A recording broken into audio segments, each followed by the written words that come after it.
Parce que souvent, vous savez, cette histoire de l'épouse du pasteur, elle n'est jamais à sa place, elle n'est jamais bien, c'est pas elle que le pasteur aurait dû épouser. En fait, toutes ces considérations, les gens ont ça dans leur tête. Hein, et ils font pas exprès de les avoir parce qu'ils nous connaissent pas.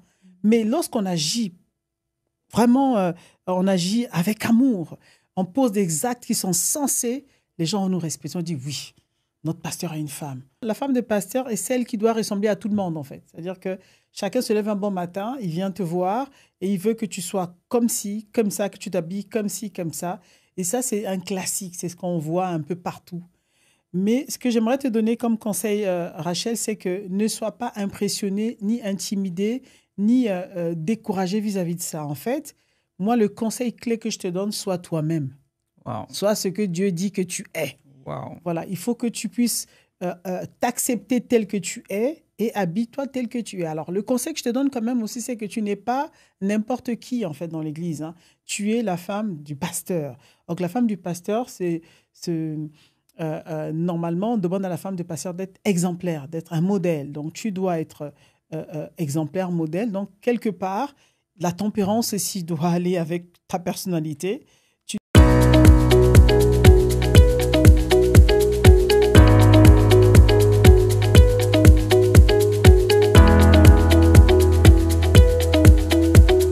Hello les précieuses, j'espère que vous allez bien. On se retrouve pour une nouvelle édition du podcast Les Précieuses, édition spéciale First Ladies.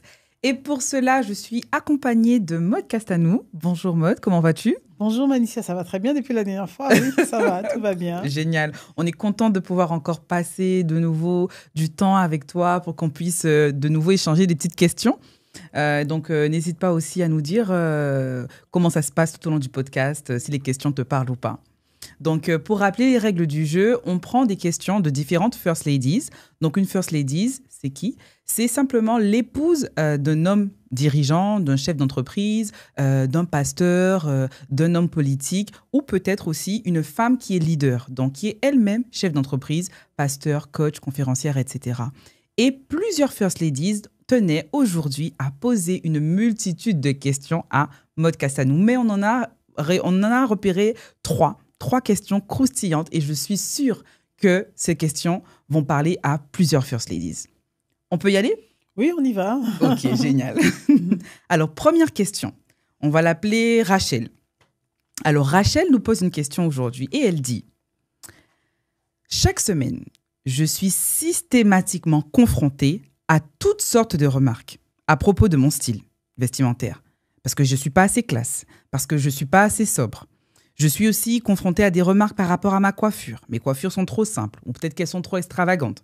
Des fois aussi, je suis confrontée à des remarques par rapport à ma façon de m'exprimer. Parce que quand je parle, ce n'est pas assez raffiné. Certains membres de notre congrégation considèrent même que je ne suis pas assez spirituelle. Comment gérer ces critiques et essayer de satisfaire le plus grand nombre ? Rachel, sois rassurée. Effectivement, tu n'es pas la seule à être dans le cas. J'ai traversé cette étape également de ma vie. Alors, premièrement, ne sois pas surprise parce que les gens, ça c'est un peu le fort même de l'être humain, c'est que les gens veulent qu'on leur ressemble en fait. C'est-à-dire quand les gens vont te donner, ceux qui ne sont pas satisfaits, si chacun vient, lorsque les gens viennent vers toi, Rachel, en te proposant un style vestimentaire, à une coupe, parce qu'ils veulent quelque part que tu puisses soit leur ressembler ou soit ressembler à l'image qu'ils ont, eux, de l'épouse d'un leader, de l'épouse d'un pasteur. Là, en l'occurrence, quand tu parles de congrégation, je suppose que tu es femme de pasteur. En fait, la femme de pasteur est celle qui doit ressembler à tout le monde, en fait. C'est-à-dire que chacun se lève un bon matin, il vient te voir et il veut que tu sois comme ci, comme ça, que tu t'habilles comme ci, comme ça. Et ça, c'est un classique, c'est ce qu'on voit un peu partout. Mais ce que j'aimerais te donner comme conseil, Rachel, c'est que ne sois pas impressionné, ni intimidé, ni découragé vis-à-vis de ça. En fait, moi, le conseil clé que je te donne, sois toi-même. Wow. Sois ce que Dieu dit que tu es. Wow. Voilà, il faut que tu puisses t'accepter tel que tu es et habille-toi tel que tu es. Alors, le conseil que je te donne quand même aussi, c'est que tu n'es pas n'importe qui, en fait, dans l'Église. Hein. Tu es la femme du pasteur. Donc, la femme du pasteur, normalement, on demande à la femme du pasteur d'être exemplaire, d'être un modèle. Donc, tu dois être exemplaire, modèle. Donc, quelque part, la tempérance aussi doit aller avec ta personnalité. Tu dois quand même être un peu plus posé en étant toi-même, mais tu dois faire l'unanimité, en fait. Ça, c'est ça un peu là. Tu dois faire en sorte que les gens puissent s'identifier à travers ta vie, les gens puissent s'identifier à toi. Parce que si tu viens avec ce qu'on voit souvent, des looks un peu trop crash, aujourd'hui, ma coupe de cheveux, c'est comme ça, et tant pis, c'est comme ça que je veux être. Les gens n'ont qu'à m'accepter tel que je suis. Non, quand c'est trop crash aussi, c'est comme de la provocation. Tu es quand même femme de leader, tu es censée être exemplaire, donc il faut quand même être modéré dans ta manière de faire, dans ta manière de t'habiller, voilà. Et moi, je pense qu'en termes d'accoutrement, quand on s'habille, c'est pas parce qu'on s'habille flashy ou trop voyant qu'on sera plus belle ou plus présentable, hein. Et dans la vie aussi, dans le choix même des looks, on peut adapter un look soft et être belle. En réalité, la vraie beauté se révèle parce qu'on est soi-même à l'intérieur, en fait, en réalité. Quand tu es soft, quand tu aimes les gens, quand tu es modéré dans tes actions, les gens t'apprécieront pour ce que tu es. Mais s'il y a trop de high, trop ci, trop ça, donc il y a des cas où les gens parlent parce que c'est quand même justifié. Je dirais que quand même dans le look, entre nous, femmes, on peut en parler. Il y a des femmes, tant qu'elles n'ont pas mis un certain look, il faut que lorsque je marche, que tout le monde me remarque, que tout le monde me voit. Ça quand même, on est femmes, deux pasteurs quand même. Donc, on se doit d'être exemplaire. Donc, il y a ça. Il y a aussi le fait, il y a aussi souvent dans certains cas, c'est on n'est pas tout ça, mais les gens trouvent que.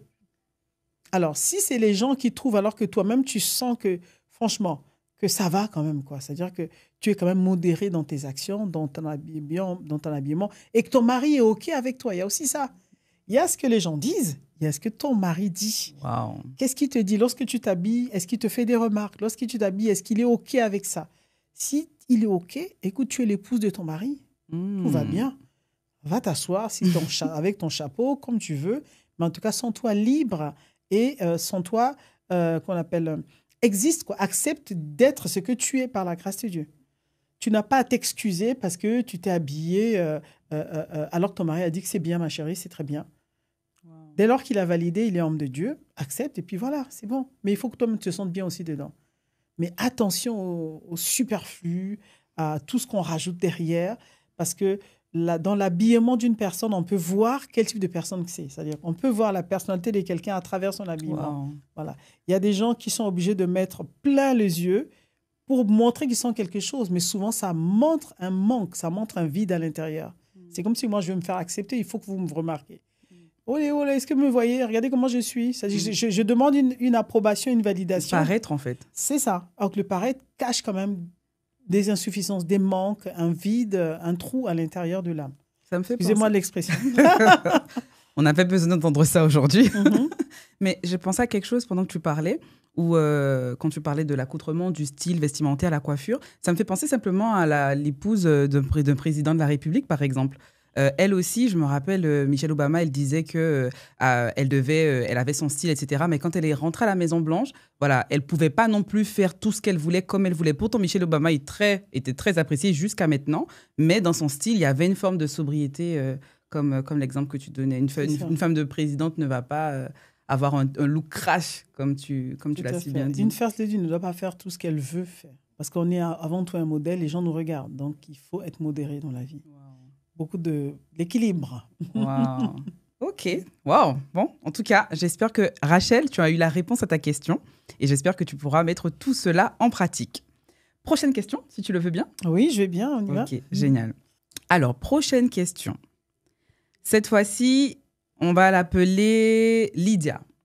Alors, Lydia nous dit « J'ai l'impression que l'épouse de notre responsable semble avoir une affinité poussée envers les membres qui ont une certaine position sociale élevée.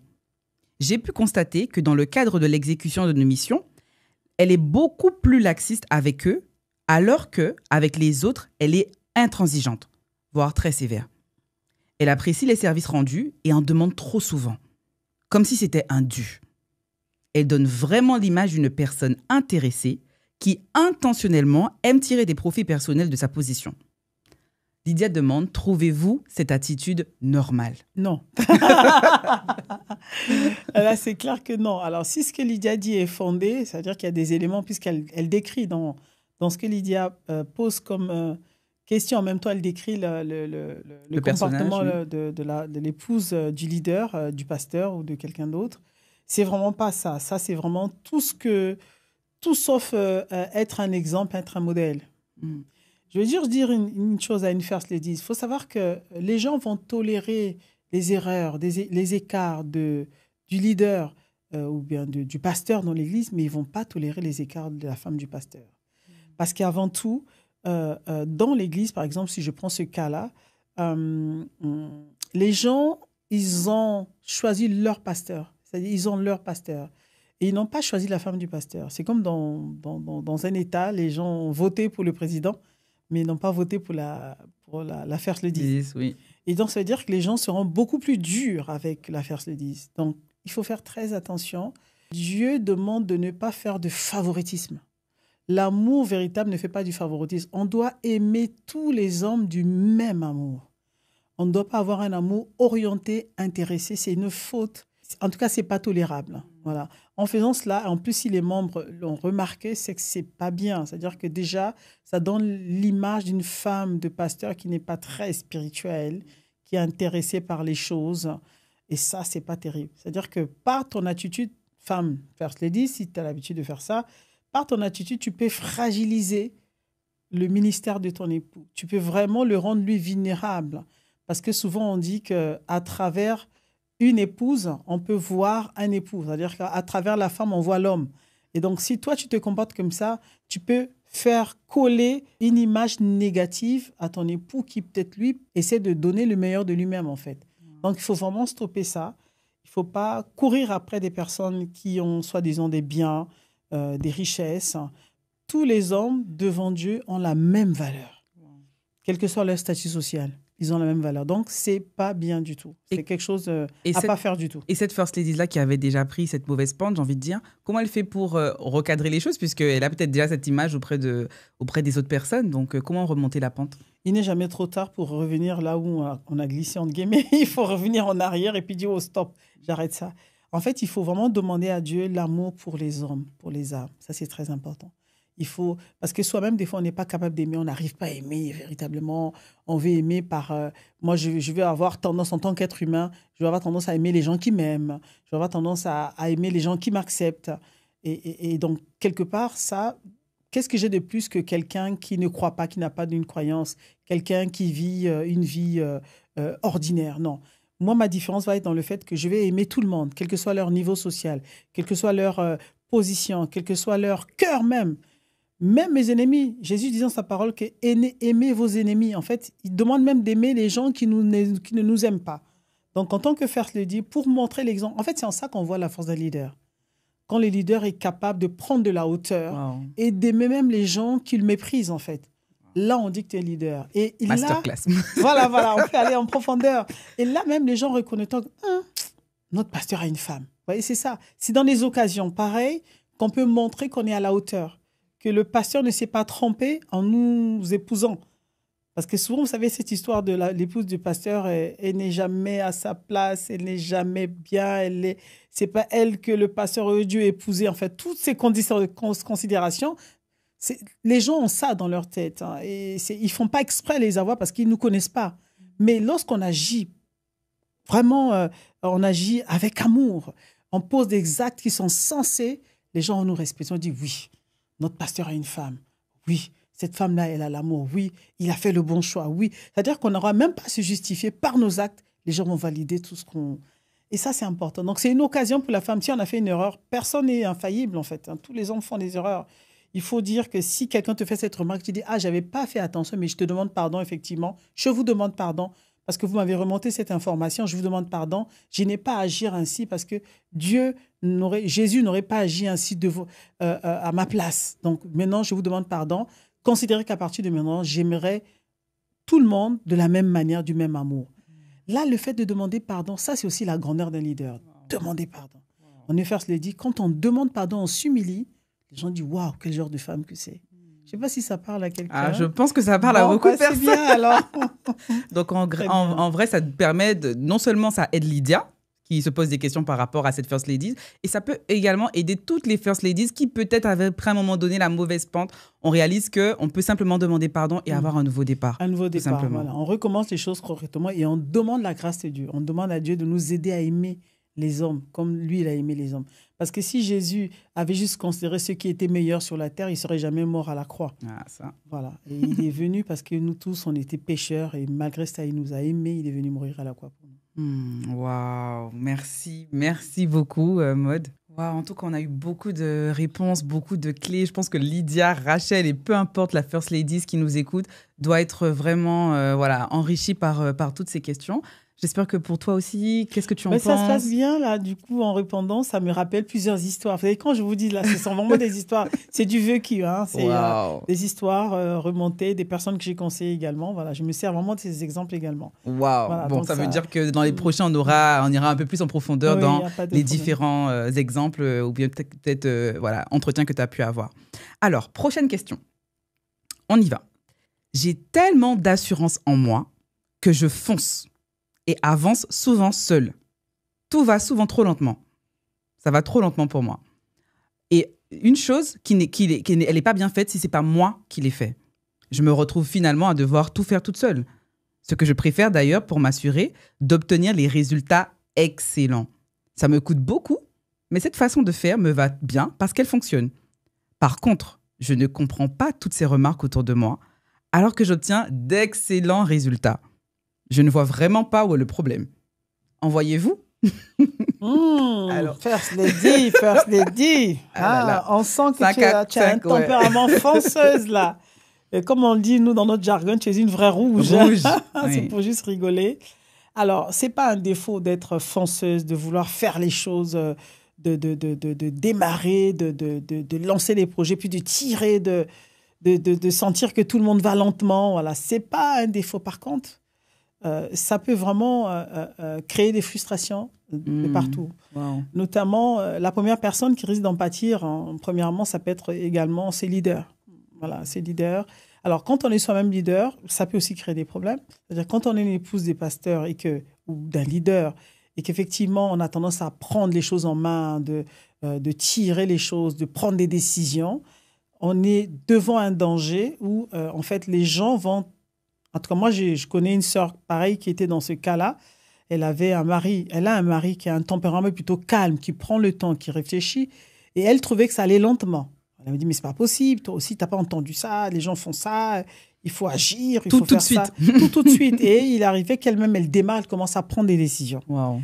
Et jusqu'au jour où elle s'est retrouvée dos au mur, enfin pas au dos au mur, visage contre mur, parce qu'elle allait tellement vite qu'elle s'est cognée la tête. En fait, il ne faut pas oublier, notamment quand on est First Lady, c'est pas toi que le peuple a choisi, c'est le mari. Quel que soit son tempérament, toi, tu es là comme une aide. Donc, aide-le peut-être à prendre des bonnes décisions, mais ce n'est pas à toi de prendre des décisions. Voilà, ce n'est pas parce que dans ton tempérament, tu dois aller vite, tu dois aller loin. Il faut lui laisser, lui, le temps de prendre. Donc, tu peux conseiller, tu peux discuter, tu peux demander...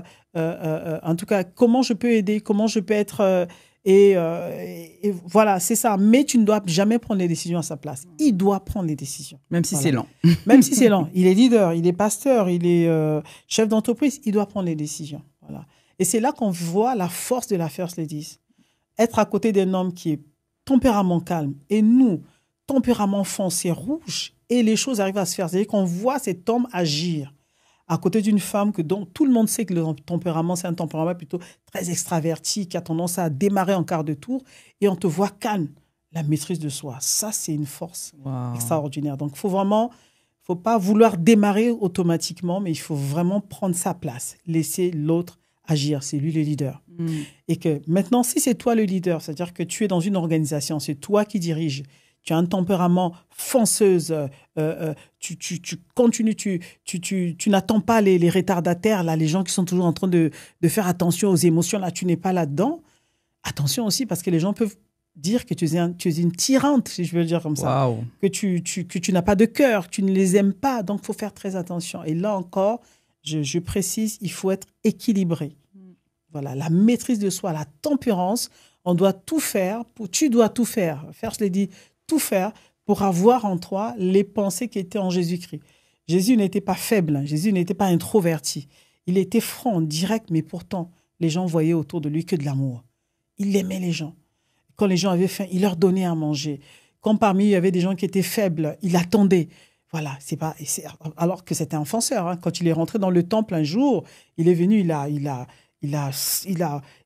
fait valser toutes les tables des vendeurs, des pigeons, il a chassé tout le monde. Ça montrait que c'était quelqu'un quand même assez direct, franc et tempérament extraverti.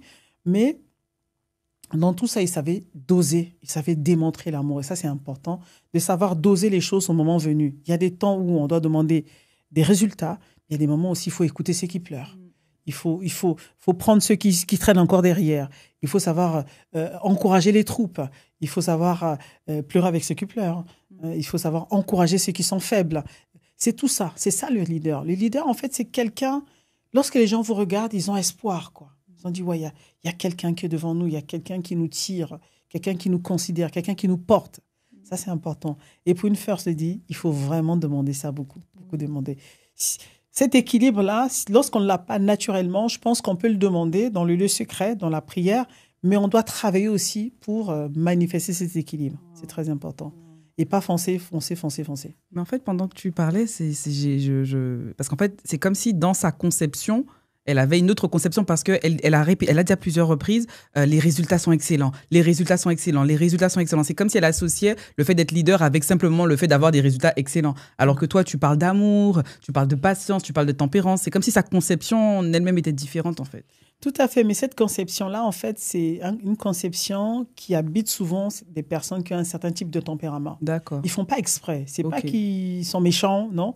Ils sont un peu piégés par leur tempérament et donc ils doivent travailler un autre côté qui leur manque, le relationnel, l'amour, la patience. Il faut vraiment rajouter une bonne dose de ça. D'accord. Et généralement, quand on ajoute ça, c'est des personnes qu'on ne reconnaît plus.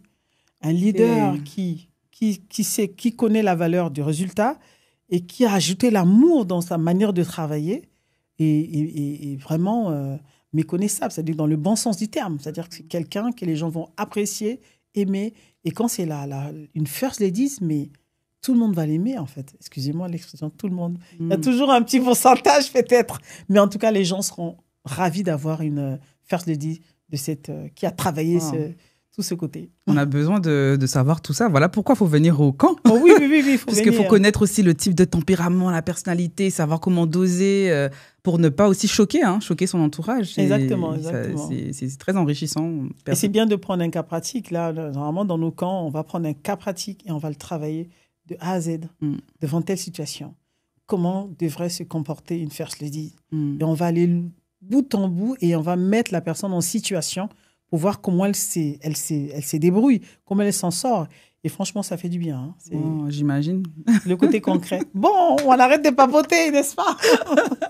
Non, mais c'était tellement intéressant que même moi, j'ai été prise, parce que c'est impressionnant de voir aussi la conception des gens, tout simplement.